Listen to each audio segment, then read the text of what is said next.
In this video, I'll show you how you can change your Twitch username on your phone.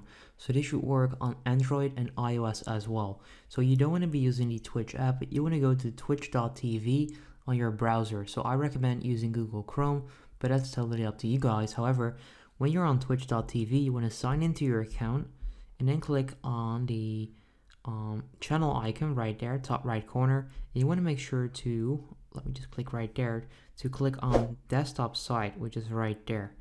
Now, when you've done that, click on your channel icon and then click on settings.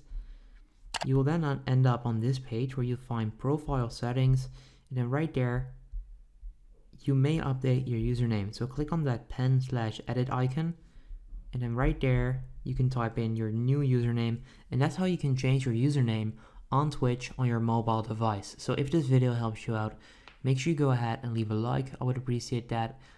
Make sure you subscribe as well. I'm trying to build the best and biggest how-to channel on YouTube. So make sure you go do that, and then I'll see you in the next one. Have a good day.